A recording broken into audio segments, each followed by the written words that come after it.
사랑은 크게 두 가지 갈래를 가지고 있습니다. 일방적인 사랑이 있고 서로 사랑이 있습니다.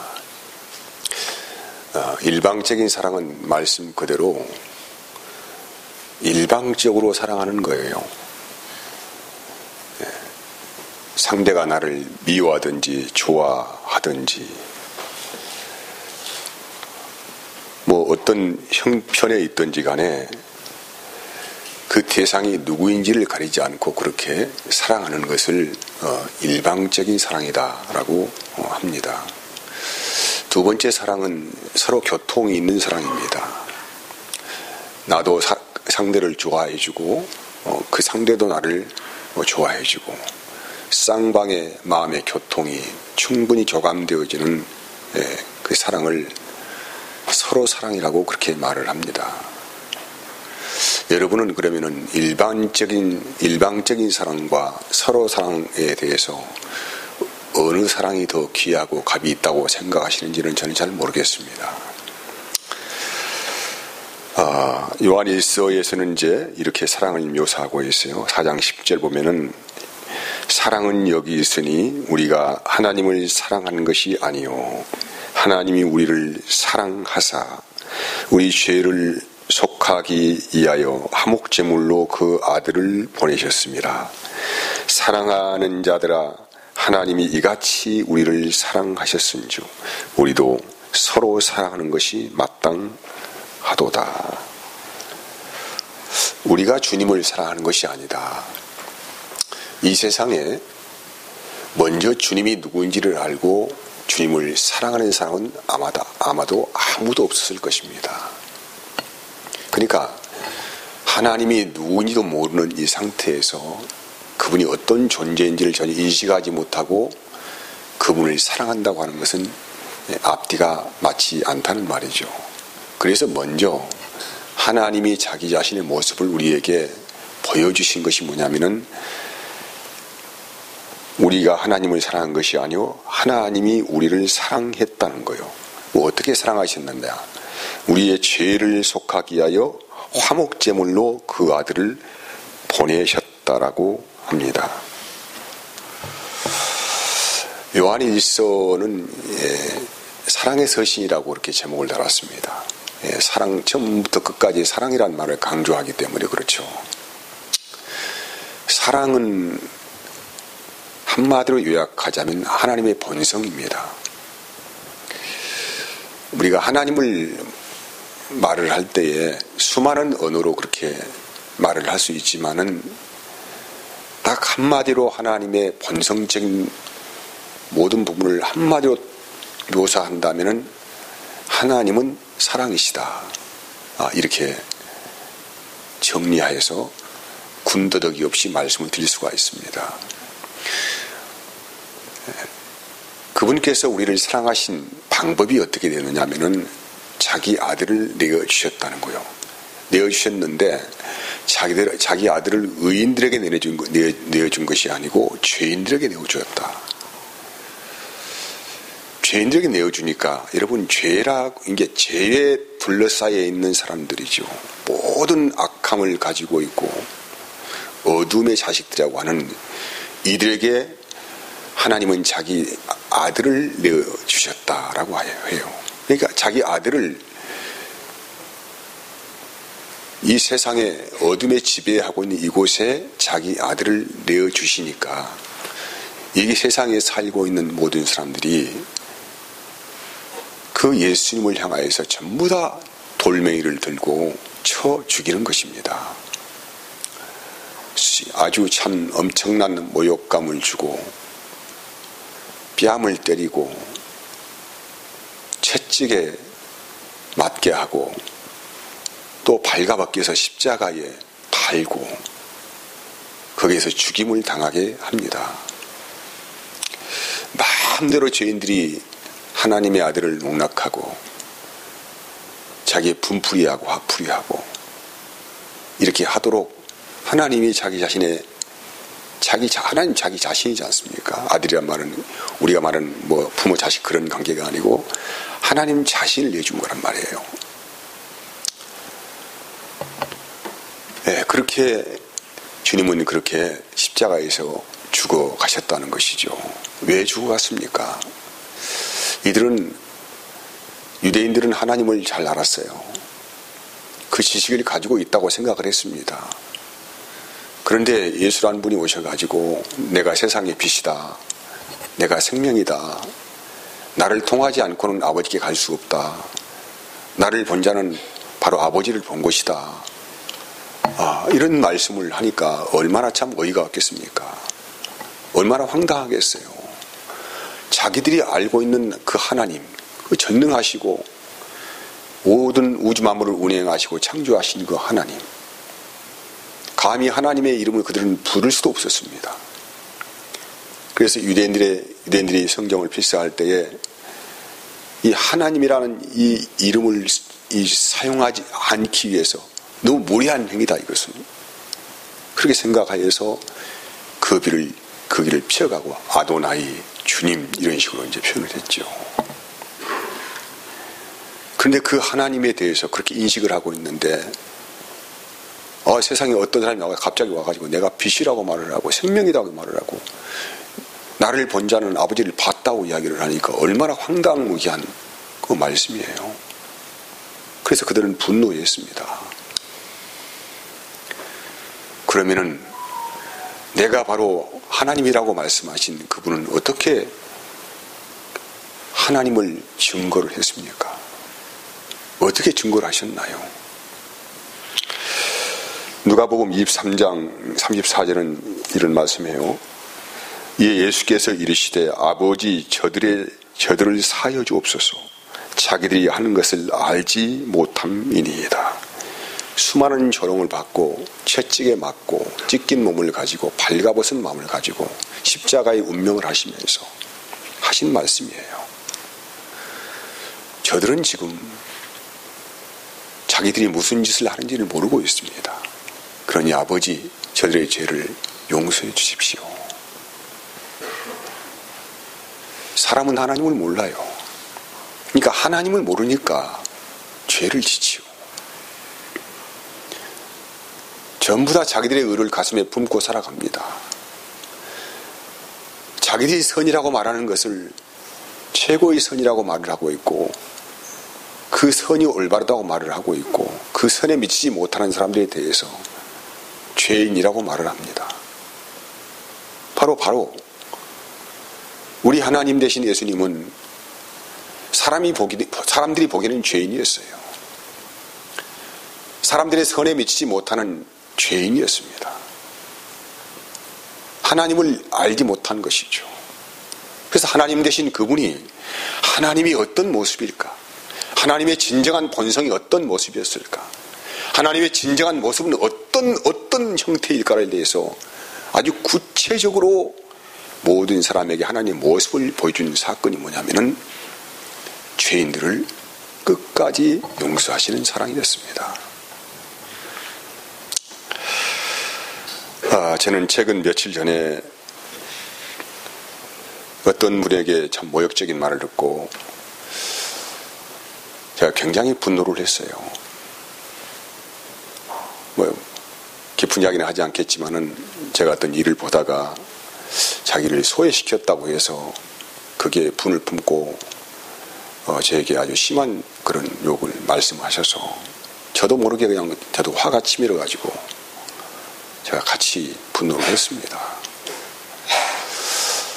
저는 이 일로 인해서 거의 한 3일 동안 거의 밤잠도 제대로 자지 못하고 이렇게 참 이게 쉽지 않더라고요. 이 시간을 견디는 것이 내가 나쁜 일을 한 것도 아니고 나는 나름대로 심사숙고해서 결정해서 어떤 일을 결정해서 했던 부분인데 그분은 자기를 소식했다고 해서 거기에 대해서 앙심을 품고 나에게 어떤 말을 했을 때에 저는 도대체 참 참을 수가 없었습니다.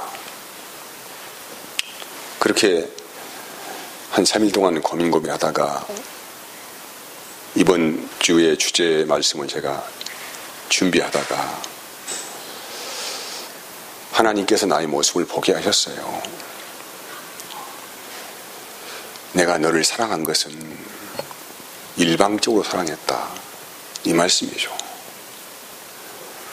너의 잘남이 있거나 너의 어떤 선함이 있거나 어떤 그런 것이 있다고 그런 조건적으로 너를 내가 받아주고 너를 위하여서 나의 몸을 씻긴 것이 아니다.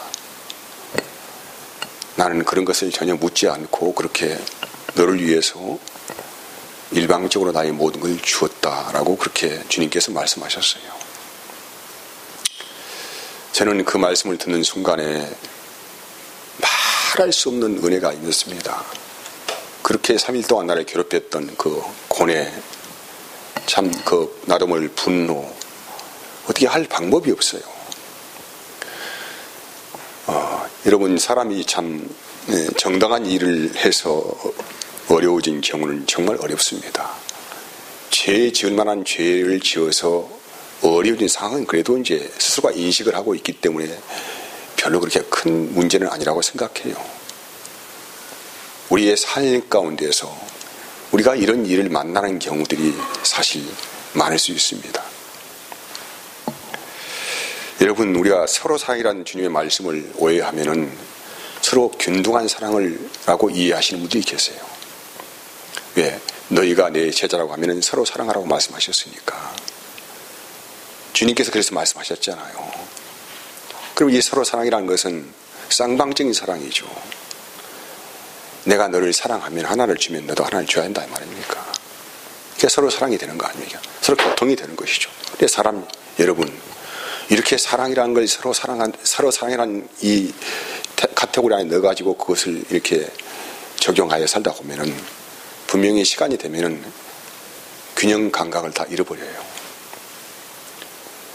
우리는 동등한 선상에서 동등한 마음을 가질 수도 없고 동등한 마음을 품을 수도 없습니다. 누군가는 어느 분이든 피해를 봐야 하고 누군가는 억울한 일을 당해야 합니다. 균등이라는 게 없어요. 근데 우리는 서로 사랑이라는 개념 자체를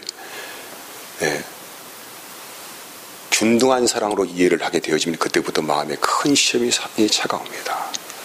우리 주님께서 우리에게 서로 사랑하라고 한 개념의 말씀은 너희가 나의 사랑하는 방법을 보았다고 하면은 그 마음을 받고 살아가라 이 말씀입니다.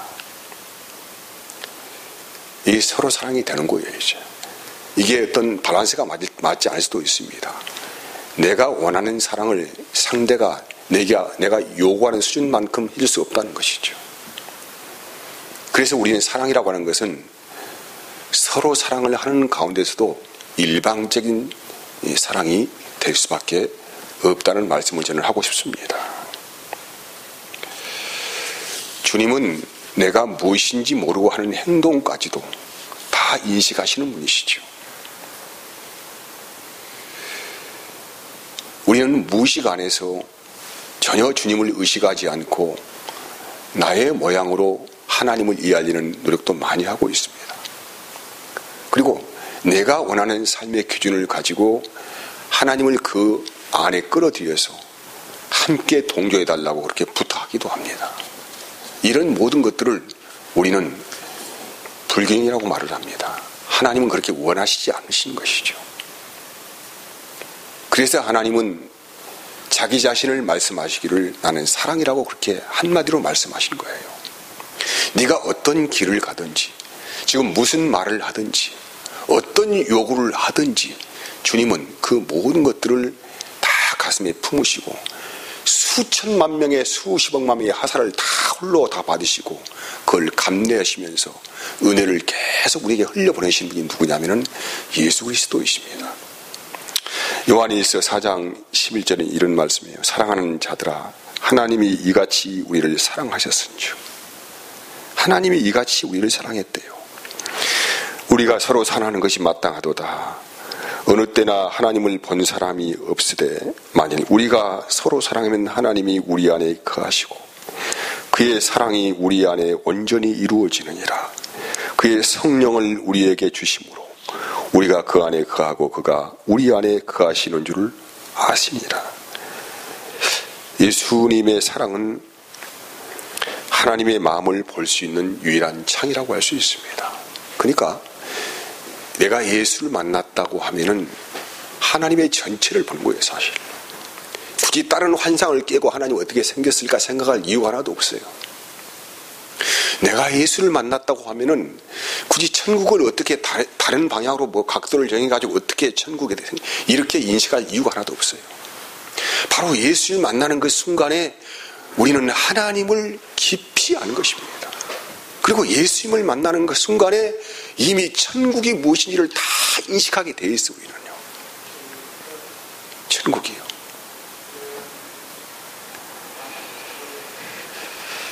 세상의 모든 것이 하나님의 사랑으로부터 시작하여서 지금도 흘러가고 있습니다. 천지를 창조하신 것도 하나님이 사랑하신 이유 때문이고, 또 끝없이 선지자들을 보내셔서 회개하라고 하신 분도 우리를 사랑하신 하나님의 음성이시고, 또 사랑하기 때문에 하나님의 품 안에 계신 독생자 예수 그리스도를 우리에게 보내셨다는 것입니다. 모든 것은 다른 이유가 없어요. 하나님의 본성적인 그 사랑 안에서 다 출발되어지고, 지금도 온 세상은 그렇게 하나님의 은혜 안에서 흘러가고 있습니다. 악한 자들도 하나님의 사랑 안에서 흘러가고 있습니다. 우리가 의인이라고 말하는 그 모든 사람들도 하나님의 볕 안에서 그 은혜를 받고 살아가고 있습니다. 그러니까 하나님의 품을 떠나서는 어느 누구도 우리는 아무것도 볼 수가 없다는 거예요.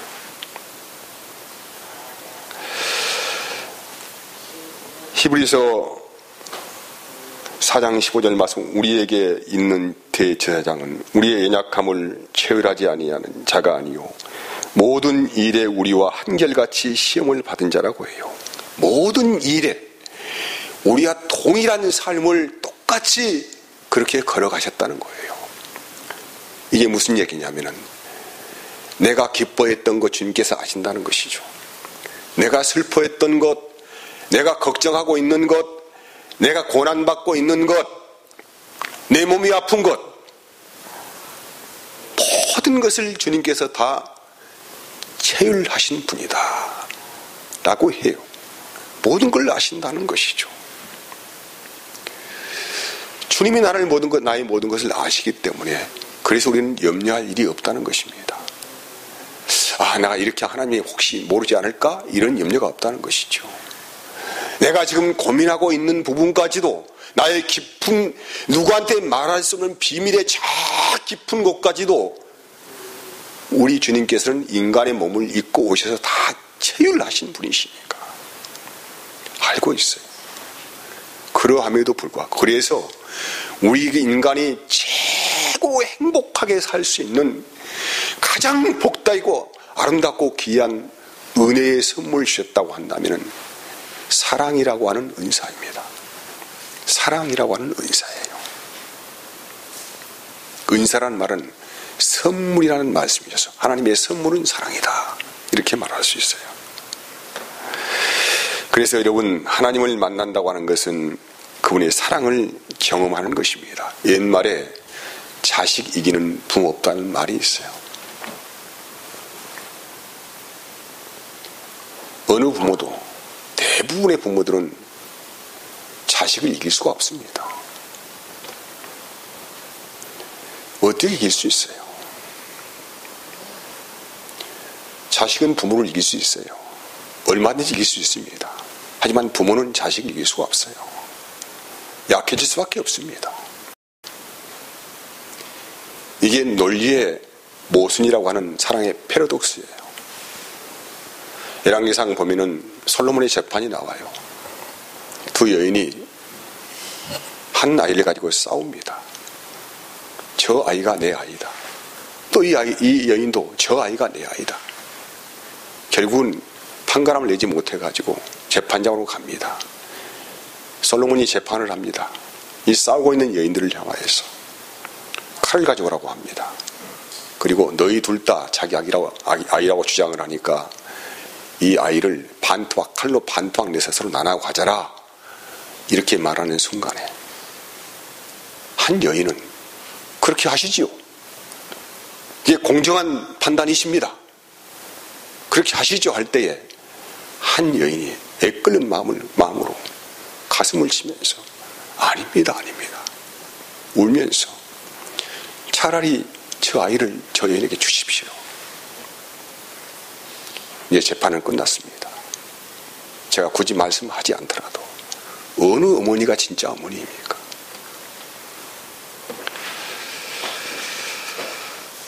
하나님이 왜 세상에 오셨습니까? 왜 예수님은 십자가에서 죽으셨습니까? 이유는 간단합니다. 사랑하기 때문입니다. 사랑하기 때문이에요. 그래서 우리 주님은 사랑하기 때문에 일부러 죽음의 길로 걸어가신 것이죠. 주님이 힘이 없습니까? 아니죠. 세상을 지으신 왕이십니다. 모든 권능을 가지고 있습니다. 주님께서 보여줬잖아요. 사람의 생명을 말씀 한마디로 살리기도 하셨습니다. 바다 위를 걷기도 하셨습니다. 죽은 자도 살려내셨습니다. 이 모든 일은 바로 전능하신 하나님의 나라는 그 말씀을 소개하는 말씀 아니에요. 그분은 충분히 그 길을 피해 갈 수도 있습니다. 외면할 수도 있습니다. 그런데 왜 사지로 걸어가십니까? 이유는 간단합니다. 사랑하기 때문입니다. 사랑하기 때문에.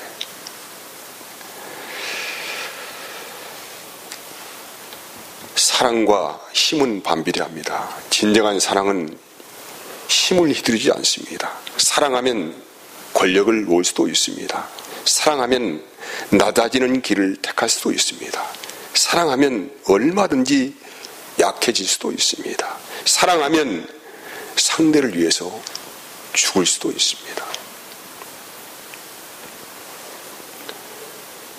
사랑하면 자기 힘이 빠져요. 운동선수들이 가장 먼저 배우는 게 뭡니까? 자기 힘을 빼는 거예요. 자기 힘을 빼야 제대로 몸이 움직여진다는 것이죠. 노래를 부르는 사람들 제일 먼저 뭐 합니까? 자기 목에 힘을 빼는 거예요.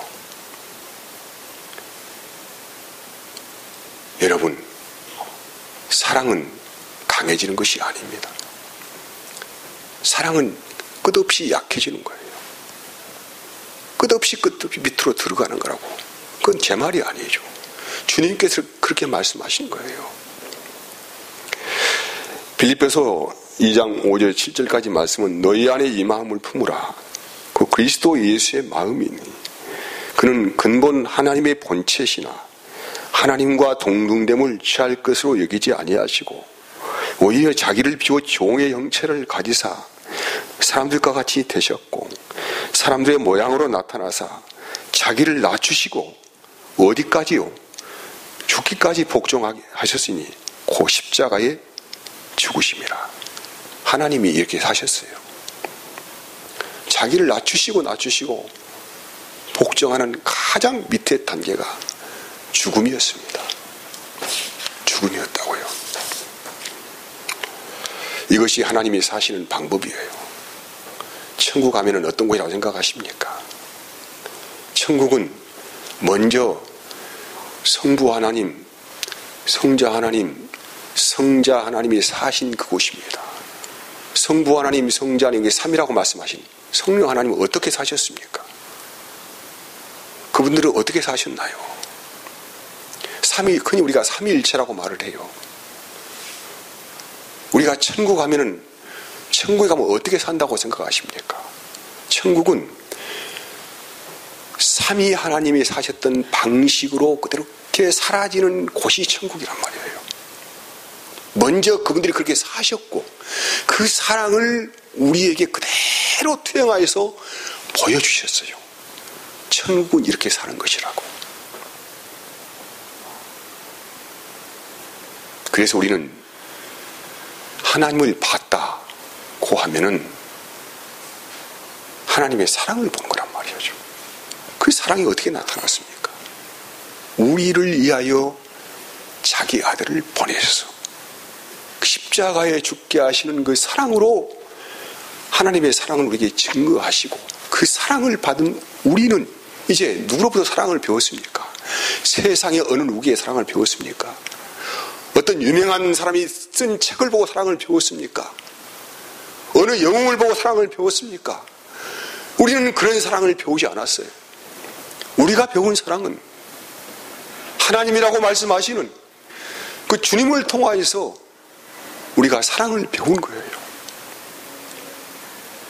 만약에 다른 방법을 통하여서 우리가 사랑을 배운다고 하면은 이분은 아마 그리스도인이 아닐 것입니다. 그래서 예수님께서 요한복음 13장에서 말씀하신 거예요.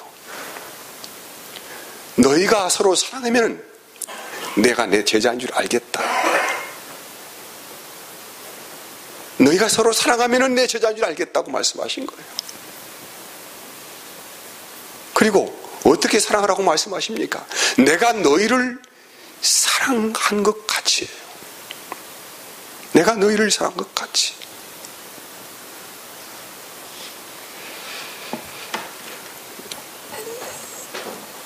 주님으로부터 사랑을 배운 사람들은 일방적인 사랑을 배운 것입니다. 이 세상에 일방적인 사랑을 할 수 있는 사람처럼 강한 사람이 있을까요?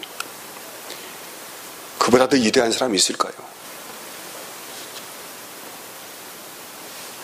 최고의 영적인 정지가 하나님의 사랑을 나타내는 것입니다. 그래서 여러분, 사랑한다면 얼마든지 우리는 약해질 수가 있습니다.